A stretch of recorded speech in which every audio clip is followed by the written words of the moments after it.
Important conversation lined up. Ashok Hinduja, Chairman, IndusInd International Holdings, joins us on the line, and Ritu joins in from Bangalore for this particular development. Well, thank you, Vivek. IndusInd Bank has been in the news for all the wrong reasons of late, especially after disclosing the discrepancies in their derivative portfolio, on the back of which you've seen the stock falling nearly 25%. And this comes just a few days after the CEO, Sumant Katpalia, only got a one-year extension as opposed to the 3-year that the board has sought. To address this, we have with us Ashok Hinduja, who is the chairman of IndusInd International Holdings with us. Mr. Hinduja, thank you very much for taking our call and for joining us here. Just quickly wanted to start by getting your reaction. The CEO getting that one-year extension, closely followed by the disclosure of this issue when it comes to the discrepancies in the derivative portfolio, nearly 6 months after the management had discovered it. So the street is calling this a credibility issue. What do you as a promoter make of this, and were you aware of the issue to begin with? Rituji, thank you for taking this interview. Let me tell you, the banking business, as you are aware, is in lending and borrowing.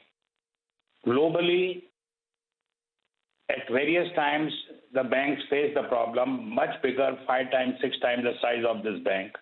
They have seen these problems. As rightly asked, whether I am aware, yes, I am aware only now when I have come to know. Because me as a board, I am not a board director, neither I am a management.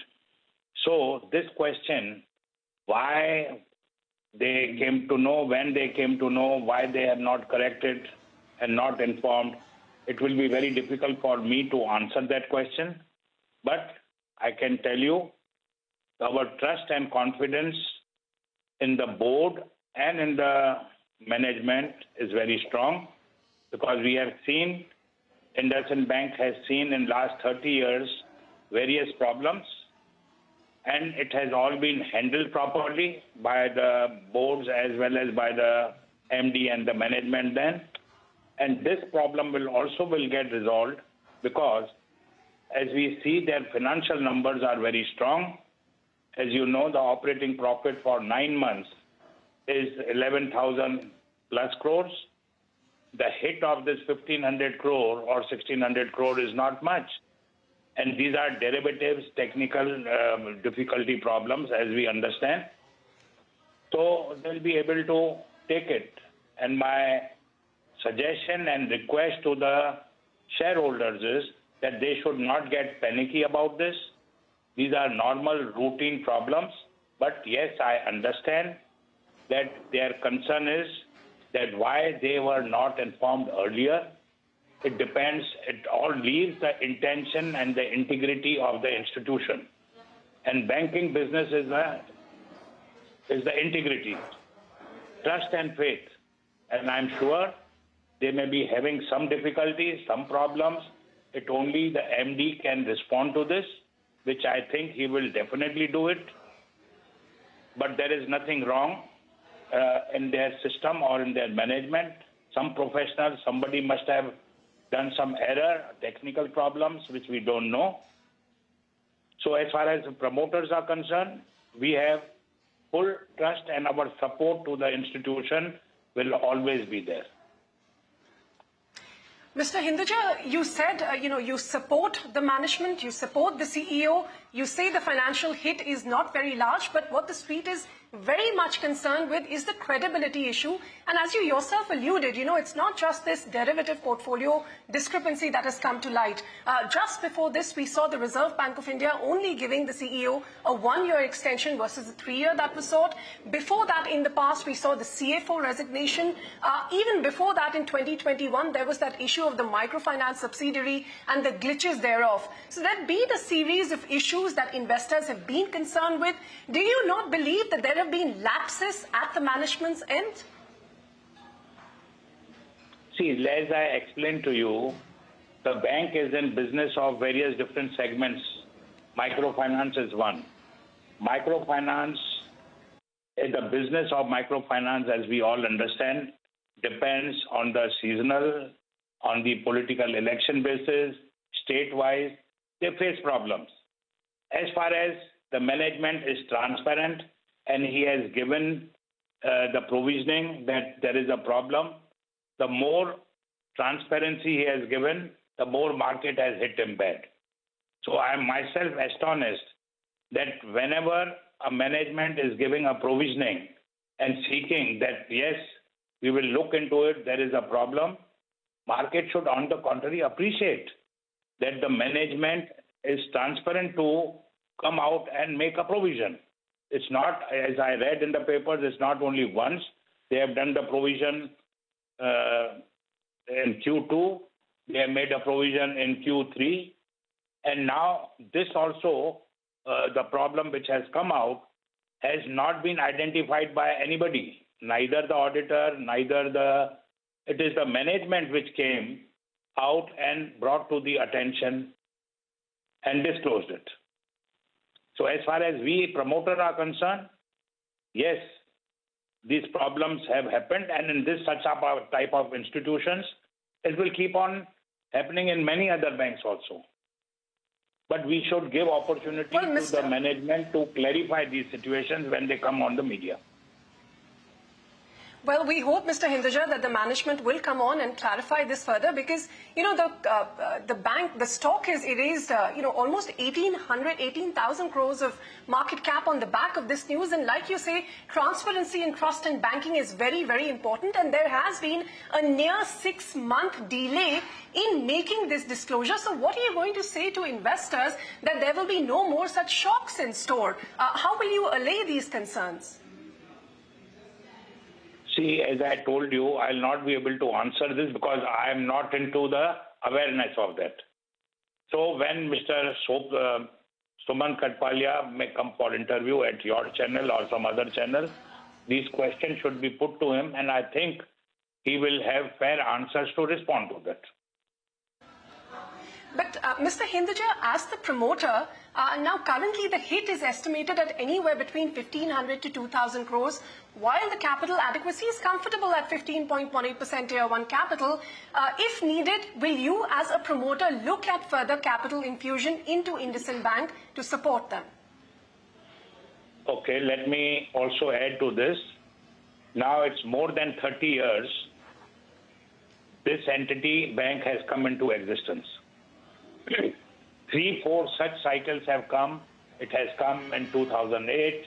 It came later in the post-COVID time. Always we as promoter have supported irrespective of the pricing.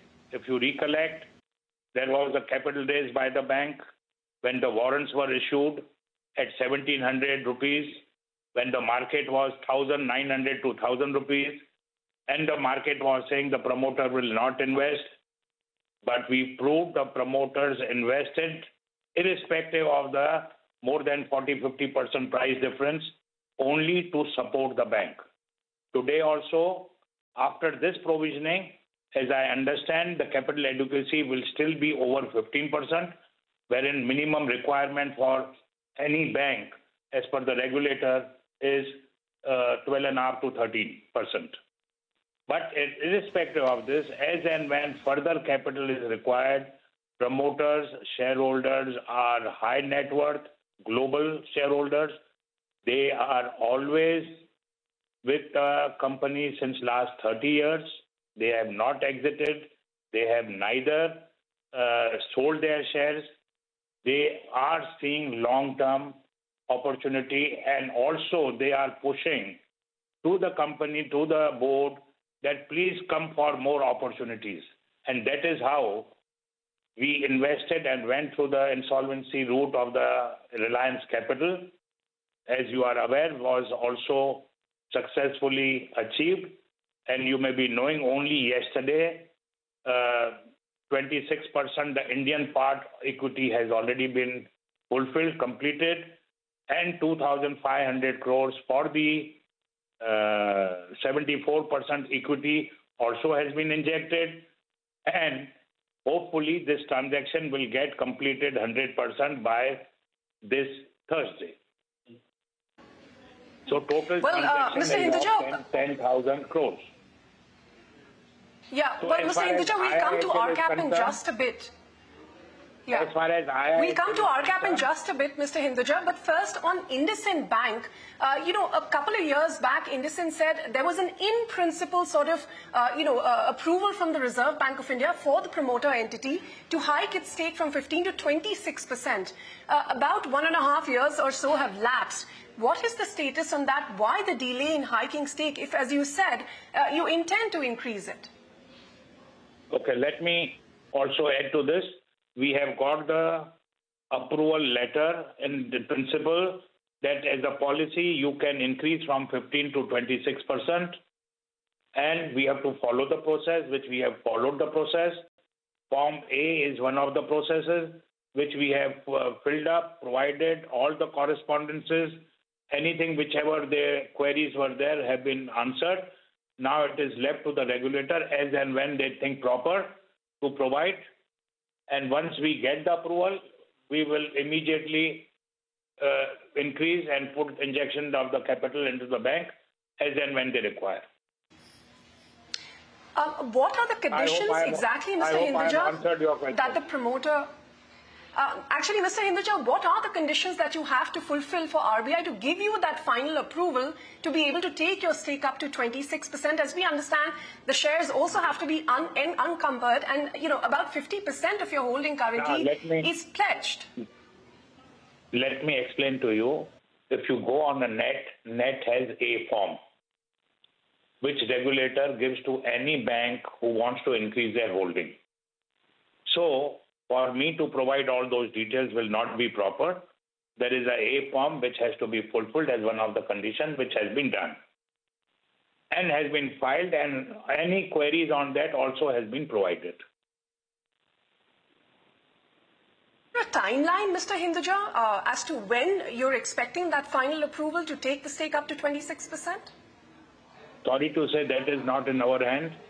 We can only request the regulator to expedite. So as and when they think is right to clear it, they will clear it.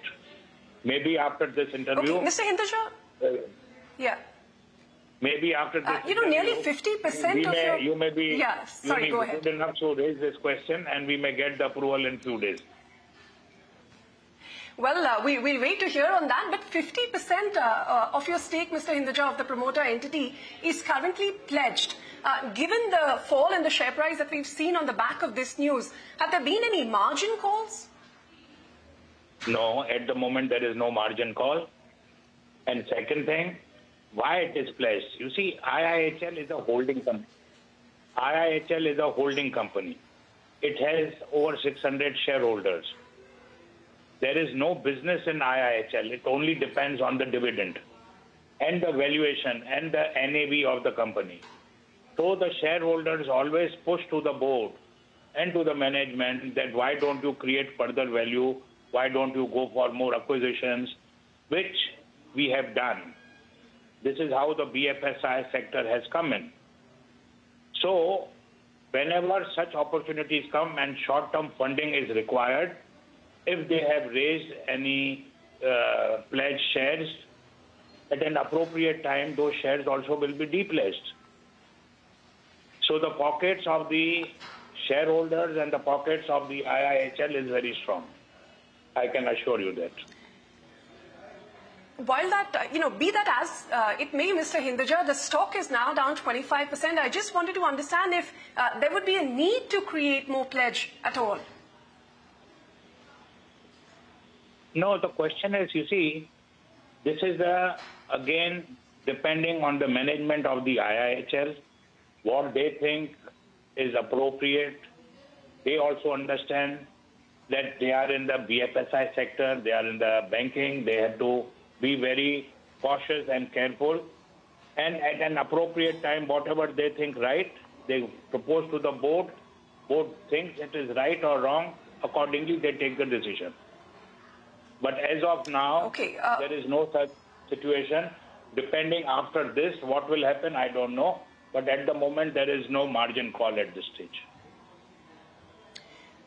Okay, Mr. Hinduja, quickly, yesterday on the call, the management alluded to the fact that the board will be meeting soon to take a call on the succession planning, whether a new CEO has to be appointed, and then consider internal, external, candidates as well for the position. As a promoter, what are your expectations on that front? Do you believe after this one-year extension, the board could still make a case for Mr. Katpalia to continue to submit that name to RBI if required, and how soon will we hear from the board?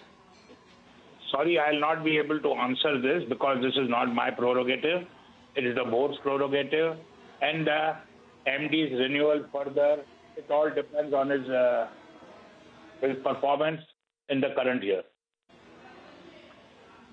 All right, Mr. Hinduja, thank you very much for sharing your thoughts with us here. And, hopefully the investors will have some notes to take away from that. So that is Ashok Hinduja, the chairman of IndusInd International Holdings, reiterating the fact that there is promoter faith in the current management, that there has been transparency, and if needed, the promoters stand ready to infuse more capital, although when that final approval from the Reserve Bank of India may come for the promoters' entity to be able to hike its stake for 26% remains unclear, and also clarifying that there have been no margin calls on the pledge share or the need to create more pledge on their stake. So that is, some of the key highlights from this interview. I'm going to toss it back to our studio anchors on that note. Ritu, thanks a lot for that. Some very important takeaways as highlighted by the promoters of IndusInd Bank. Pockets are very strong, no margin calls yet, and there is no need to create further pledged shares as well. The stock at one point was down 26%. A marginal recovery from the lows of the day, still trading with losses of 24%, which might well go down as the biggest single day drop on record for IndusInd Bank. But we call time on this edition of a Mid-Cap Radar with this very important conversation with the promoters of IndusInd Bank. News and updates continue on the other side. From Vivek and me, it's goodbye.